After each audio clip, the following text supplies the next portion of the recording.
চলে এলাম কোণে দেখা আলোর নতুন একটি আপডেট নিয়ে। তো নতুন পর্বে এমন একটি আবেগঘন মুহূর্ত সামনে আসতে চলেছে যা দর্শকদের মন ছুঁয়ে যেতে পারে। একটি সাধারণ কথাবার্তা থেকেই পরিস্থিতি হঠাৎ বদলে যায়।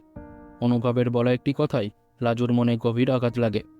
বাইরে থেকে বিষয়টি হয়তো খুব ছোট মনে হলেও লাজুর কাছে সেই কথার গুরুত্ব অনেক বেশি। নিজের কষ্ট আর অভিমান সামলাতে না পেরে শেষ পর্যন্ত চোখের জল ধরে রাখতে পারে না সে। পরিস্থিতি বুঝতে পেরে অনুভবও কিছুটা অপ্রস্তুত হয়ে যায়। সে বুঝতে পারবে তার কথাটি এতটা গভীরভাবে লাজুকে আঘাত করবে, সে সেটা ভাবেনি। তাই নিজের ভুল বুঝতে পেরে অনুভব লাজুকে বোঝানোর চেষ্টা করে যে তার উদ্দেশ্য কখনোই লাজুকে কষ্ট দেওয়া ছিল না, বরং হালকা মেজাজে কথা বলতে গিয়েই সে এমন একটি কথা বলে ফেলেছে যার কারণে লাজুর মনে ভুল ধারণা তৈরি হয়েছে। কিন্তু অভিমান তখন এতটাই জমে যায় যে অনুভবের কথায় সহজে শান্ত হতে পারে না লাজু। কান্নার মধ্যেই সে নিজের মনের আসল কষ্টের কথা জানাবে। লাজুর প্রশ্ন শুনে অনুভবে একেবারে থমকে যায়, কারণ লাজুর মনে এতদিন ধরে যে প্রশ্নটি ছিল সেটাই এবার সরাসরি তার সামনে চলে আসবে। অনুভব কি সত্যিই তাকে বিশ্বাস করে না? এই প্রশ্নের পর মুহূর্তটি আরও আবেগপূর্ণ হয়ে উঠবে। অনুভব কোনো উত্তর না দিয়ে কিছুক্ষণ চুপ করে লাজুর দিকে তাকিয়ে থাকে।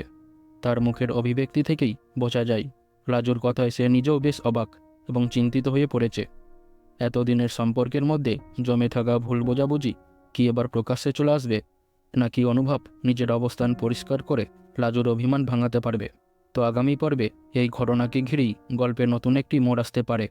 লাজুর কান্না এবং অনুভবের নীরবতা দুজনের মধ্যেকার সম্পর্ককে আরও জটিল করে তুলবে বলেই মনে হচ্ছে।